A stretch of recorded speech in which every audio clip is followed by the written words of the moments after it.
This is the sample chapter that we had for Tyrion from The Winds of Winter. Somewhere off in the far distance, a man was screaming for his mother. "To horse!" a man was yelling in Giscari, in the next camp to the north of the Second Sons. "To horse! To horse!" High and shrill, his voice carried a long way in the morning air, far beyond his own encampment.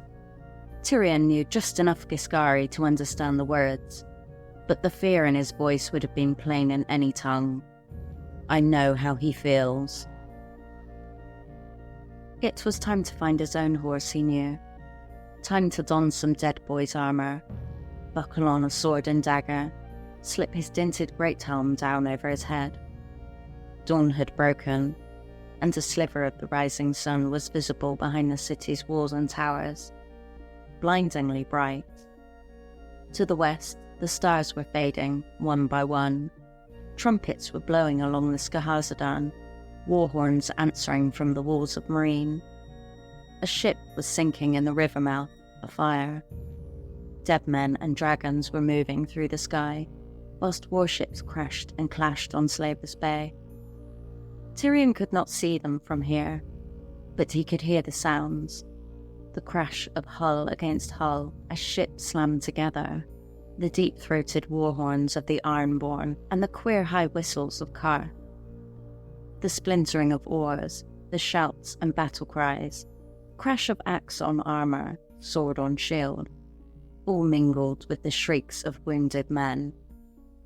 Many of the ships were still far out in the bay, so the sounds they made seemed faint and far away, but he knew them all the same. The music of slaughter.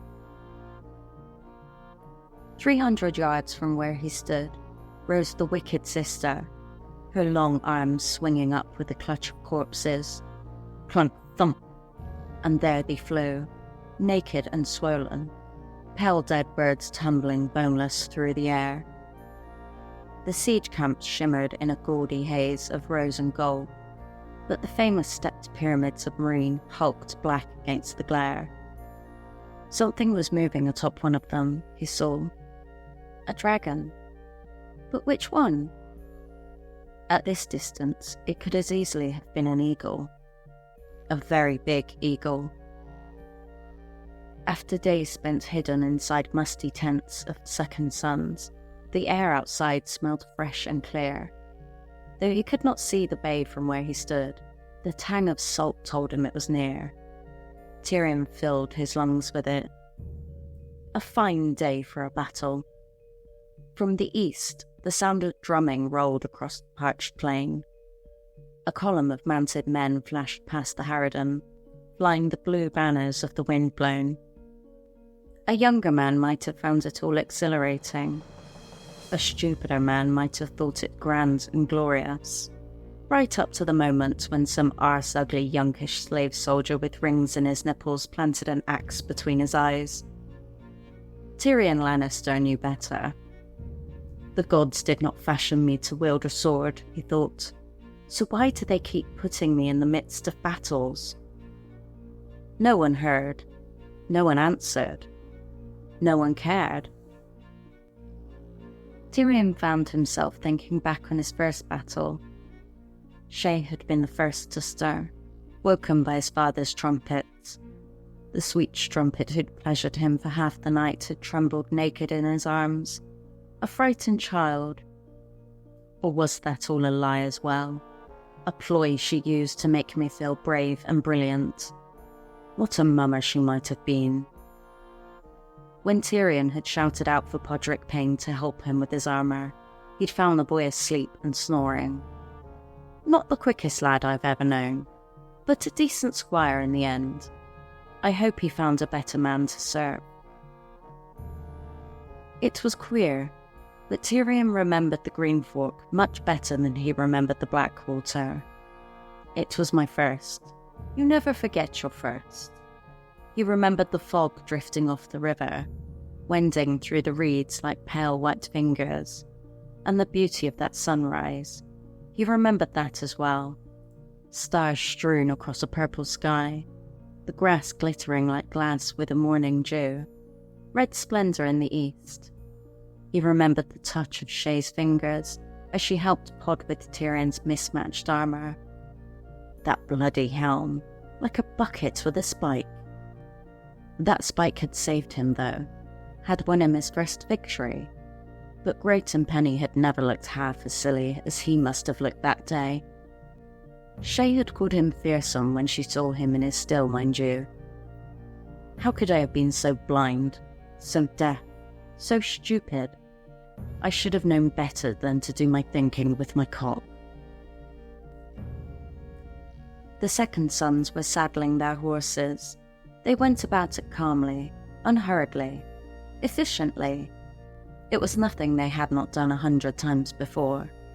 A few of them were passing skin from hand to hand, though whether it was wine or water he could not say.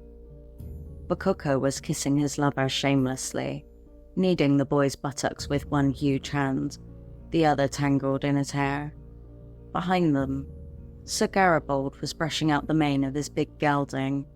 Kem sat on a rock, gazing at the ground, remembering his dead brother perhaps, or dreaming of that friend back in King's Landing. Hammer and nail moved from man to man, checking spears and swords, adjusting armor, putting an edge on any blade that needed it. Snatch chewed his sour leaf, making japes and scratching at his balls with his hook hand. Something about his manner reminded Tyrion of Bronn. Sir Bronn of the Blackwater now, unless my sisters killed him. That might not be quite so simple as she thinks. He wondered how many battles these second sons had fought. How many skirmishes? How many raids? How many cities have they stormed? How many brothers have they buried or left to rot? Compared to them, Tyrion was a green boy, still untested, though he had counted more years than half the company. This would be his third battle. Seasoned and blooded, stamped and sealed, a proven warrior, that's me. I've killed some men and wounded others, taken wounds myself and lived to tell of them. I've led charges, heard men scream my name, cut down bigger men and better, even had a few small tastes of glory, and wasn't that a fine rich wine for heroes, and wouldn't I like another taste? Yet, with all he'd done and all he'd seen, prospect of another battle made his blood run cold. He had travelled across half the world by way of palanquin, poleboat and pig, sailed in slave ships and trading galleys, mounted whores and horses, all the time telling himself that he did not care whether he lived or died, only to find he cared quite a lot after all. The stranger had mounted his pale mare and was riding towards them with his sword in hand, but Tyrion Lannister did not care to meet him again. Not now. Not yet. Not this day. What a fraud you are, imp. You let 100 guardsmen rape your wife, shot your father through the belly with a quarrel, twisted a golden chain around your lover's throat until her face turned black. Yet somehow, you still think that you deserve to live. Penny was already in her armor when Tyrion slipped back inside the tent they shared. She had been strapping herself into wooden plate for years in service to her memory. Real plate and mail were not so different once you mastered all the clasps and buckles. And if the company steel was dinted here and rusted there, scratched and stained and discoloured, no matter. It should still be good enough to stop a sword. The only piece she had not donned was her helm. When he entered, she looked up. "You're not armoured. What's happening?" "The usual things. Mud and blood and heroism. Killing and dying. There's one battle being fought out on the bay, another one beneath the city walls. Whichever way the youngish turn, they have a foe behind them. The closest fighting's a good league off still, but we'll be in it soon. On one side or the other." The second sons were ripe for another change of masters. Tyrion was almost certain of that. Though there was a great abyss between certain and almost certain. If I have misjudged my man, all of us are lost. Put on your helm and make sure those clasps are closed. I took mine off once to keep from drowning, and it cost me a nose." Tyrion picked at his scar. "We need to get you into your armour first." "If you wish. The jerkin first, the boiled leather with the iron studs. Ring mail over that, then the gorget." He glanced about the tent. "Is there wine?" "No. We had half a flagon left from supper. A quarter of a flagon, and you drank it." He sighed. "I would sell my sister for a cup of wine." "You would sell your sister for a cup of horse piss?" That was so unexpected that it made him laugh out loud. "Is my taste for horse piss so well known, or have you met my sister?" "I only saw her that one time, when we jousted for the boy king. Groat thought she was beautiful." Groat was a stunted little lick-spittle with a stupid name. Only a fool rides into battle sober. Plum will have some wine. What if he dies in battle? It would be a crime to waste it. "Hold your tongue. I need to lace this jerkin up." Tyrion did try, but it seemed to him that the sounds of slaughter were growing louder, and his tongue would not be held. "Pudding Face wants to use the company to throw the Ironman back into the sea," he heard himself telling Penny as she dressed him. What he should have done was send all his horses at the eunuchs, full charge, before they got 10 feet from their gates. Send the cats at them from the left, us and the windblown from the right, rip apart their flanks from both ends. Man to man, the Unsullied are no better or worse than any other spearmen. It's their discipline that makes them dangerous. But if they cannot form up into a spear wall— "Lift your arms," said Penny. "There, that's better. Maybe you should command the younkish men. They use slave soldiers. Why not use slave commanders? That would ruin the contest, though. This is just a Savas game to the wise masters. We're the pieces." Tyrion canted his head to one side, considering. "They have that in common with my lord father, these slavers." "Your father? What do you mean?"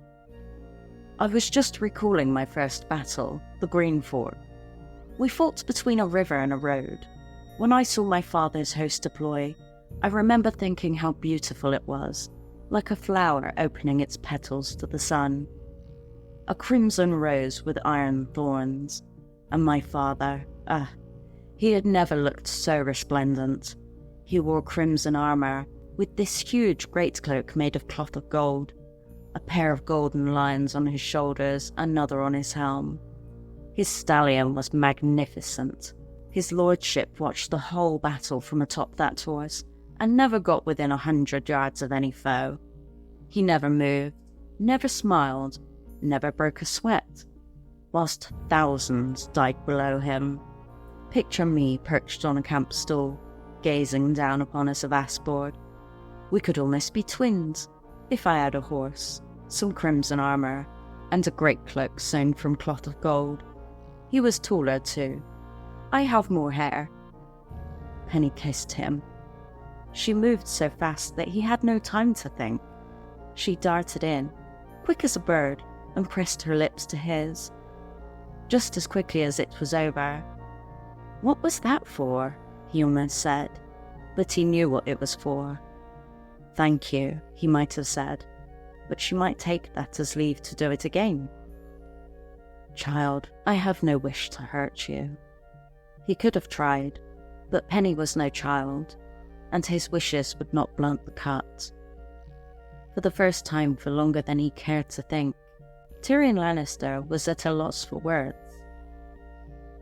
She looks so young, he thought. A girl, that's all she is. A girl, and almost pretty if you can forget that she's a dwarf. Her hair was a warm brown, thick and curly, and her eyes were large and trusting.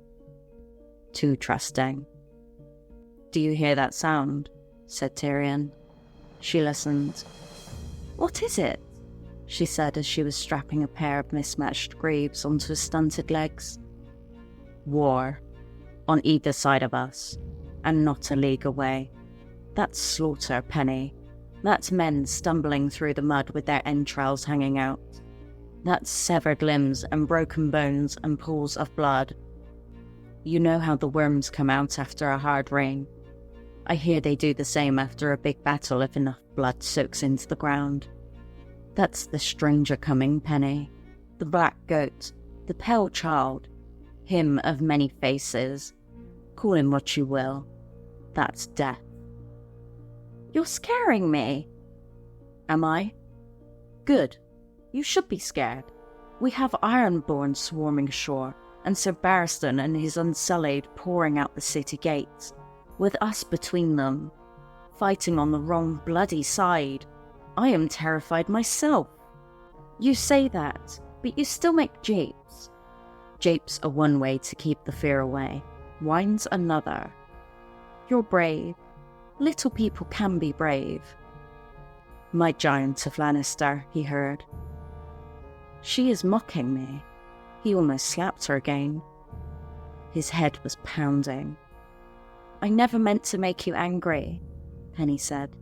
Forgive me, I'm frightened is all. She touched his hand. Tyrion wrenched away from her. I'm frightened. Those were the same words Shae had used. Her eyes were big as eggs, and I swallowed every bit of it. I knew what she was. I told Bronn to find a woman for me, and he brought me Shae. His hands curled into fists, and Shae's face swam before him, grinning.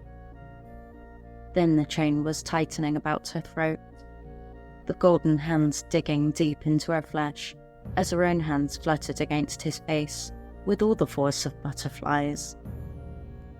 If he'd had a chain to hand, if he'd had a crossbow, a dagger, anything, he might have. It was only then that Tyrion heard the shouts. He was lost in a black rage, drowning in a sea of memory. But the shouting brought the world back in a rush. He opened his hands, took a breath, turned away from Penny. Something's happening. He went outside to discover what it was. Dragons. The beast outside was circling above the bay, banking and turning as longships and galleys clashed and burned below him. But it was the white dragon the sellswords were gawking at. 300 yards away, the Wicked Sister swung her arm. Clunk thump, and 6 fresh corpses went dancing through the sky. Up they rose, and up and up. Then 2 burst into flame. The dragon caught one burning body just as it began to fall, crunching it between his jaws as pale fires ran across his teeth. White wings cracked against the morning air, and the beast began to climb again. The second corpse caromed off an outstretched claw and plunged straight down to land amongst some younkish horsemen. Some of them caught fire too.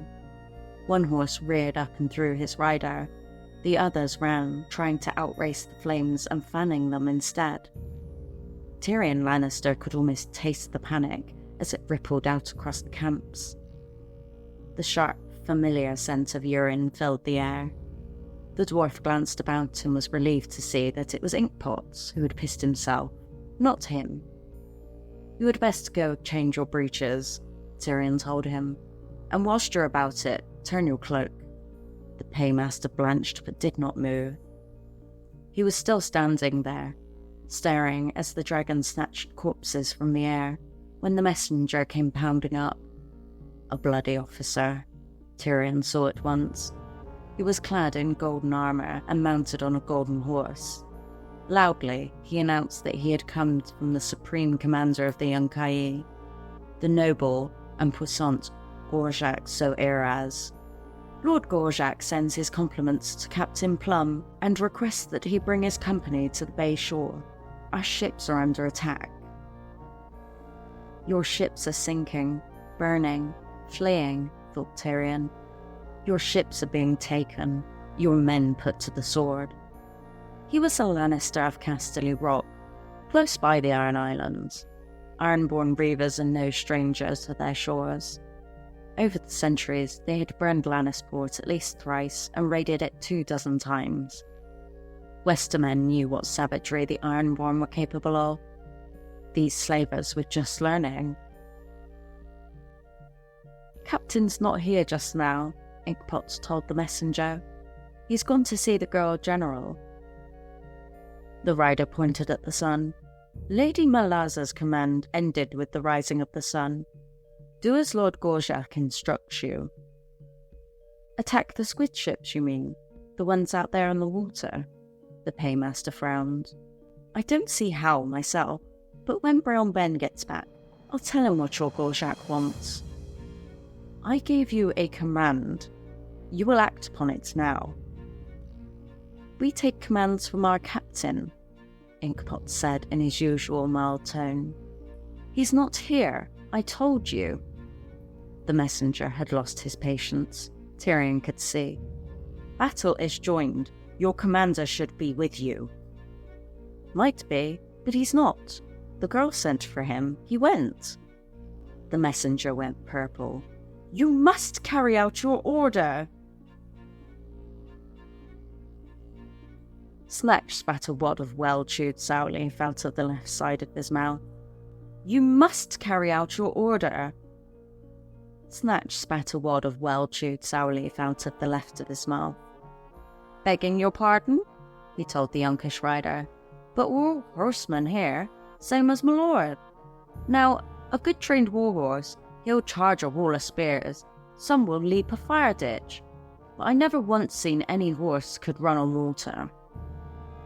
"The ships are landing men," screamed the younkish lordling. "They've blocked the mouth of the Skahazadon with a fire ship. Every moment you stand here talking, another 100 swords come splashing through the shallows. Assemble your men and drive them back into the sea. At once!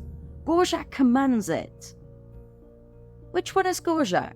asked Kem. "Is he the rabbit?" "Pudding face," said Inkpots. "The rabbit's not fool enough to send light horse against long ships." The rider heard enough. "I shall inform Gorjak Zo'Iraz that you refuse to carry out his order," he said stiffly. Then he wheeled his golden horse around and galloped back the way he'd come, chased by a gale of sellsword laughter.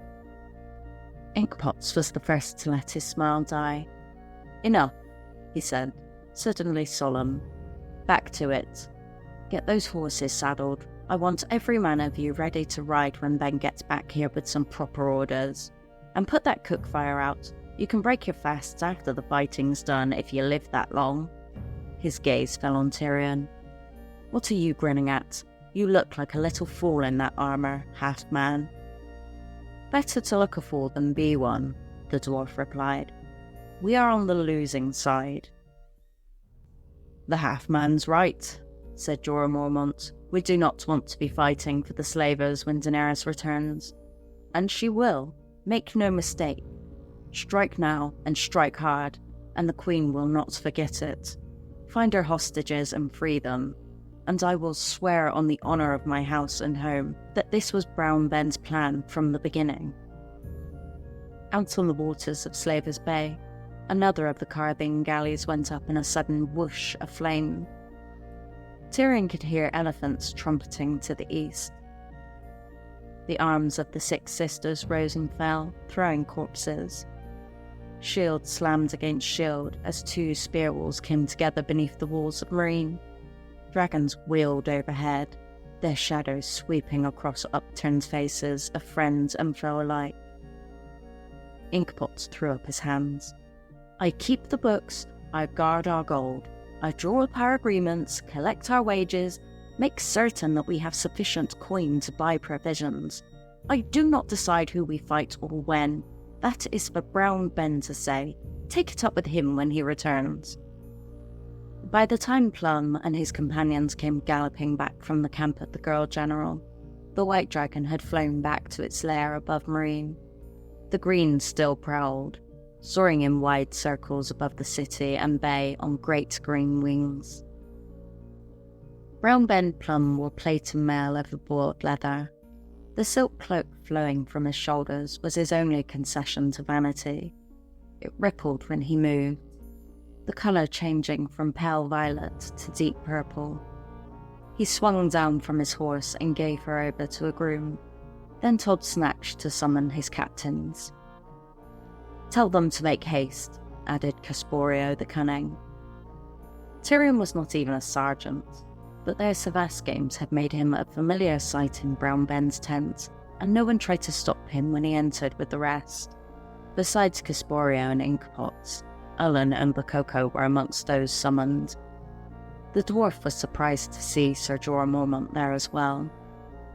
"We are commanded to defend the Wicked Sister," Brown Ben informed them. The other men exchanged uneasy glances. No one seemed to want to speak until Sir Jorah asked, "On whose authority?" "The girl's. Sir Grandfather is making for the Harridan, but she's afraid he'll turn toward Wicked Sister next. The ghost is already down. Marcellin's freedman broke the long lances like a rotten stick and dragged it over with chains.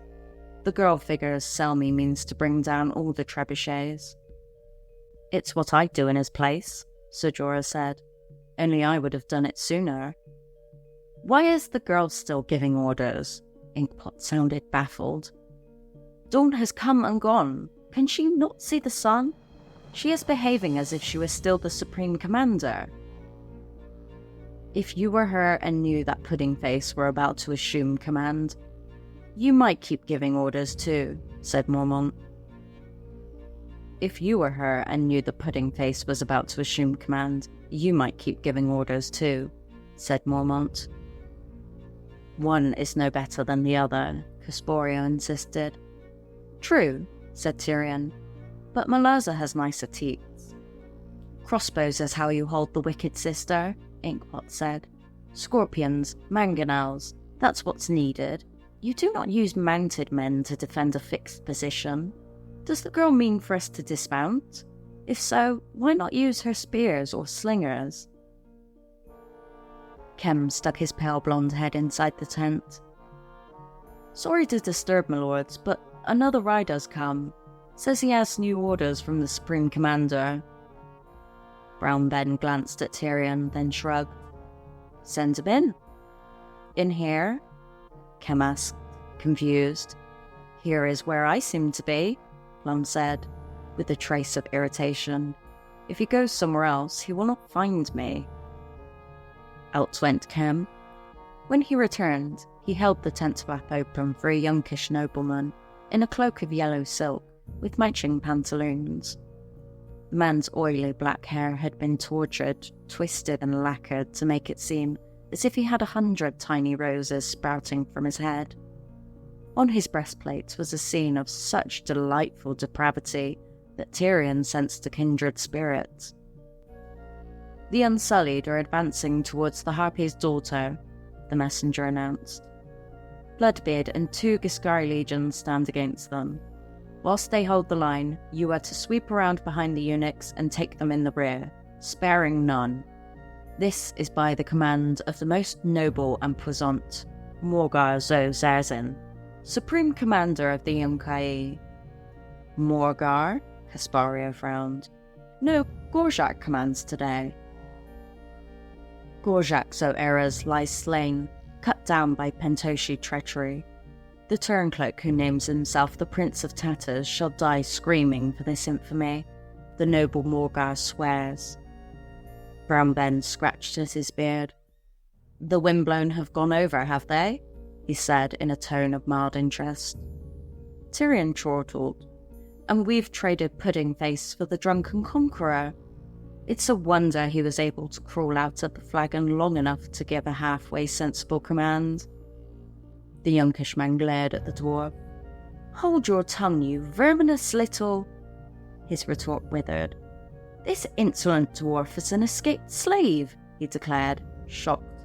"He is the property of the noble Yezan Zo Kagaz of hallowed memory."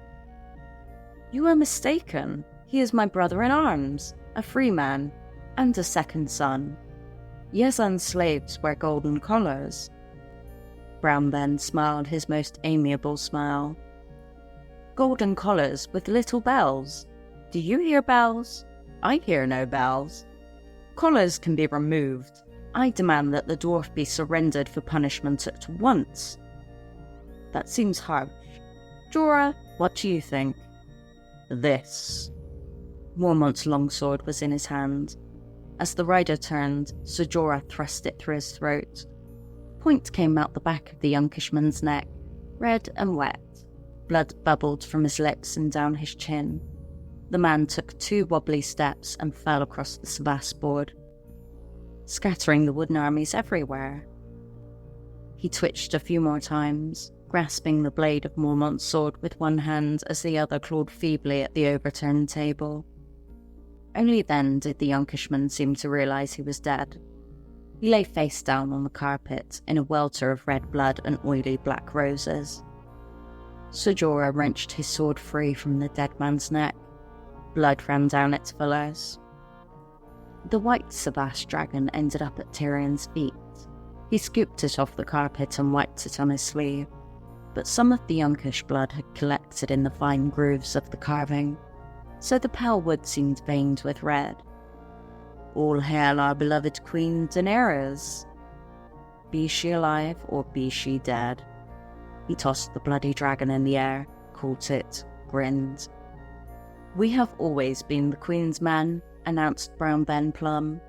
Rejoining the Yunkai was just a plot.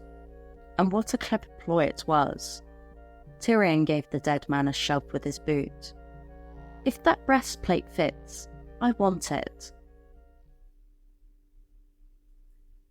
So that's that chapter. Don't forget to like and subscribe, and I'll see you in the next one. Cheerio!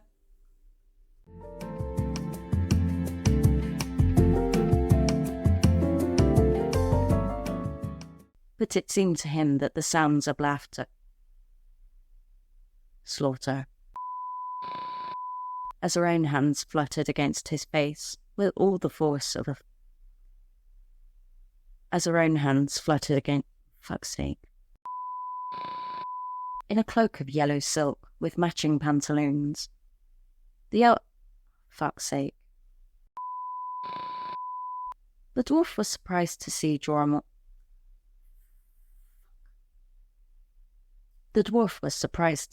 Mormont there. Fuck's sake. Sir Jorah Mormont?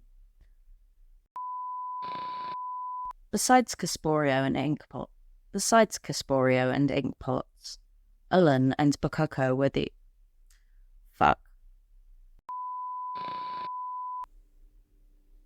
Brown Ben Plum wore plate and mail over his belt.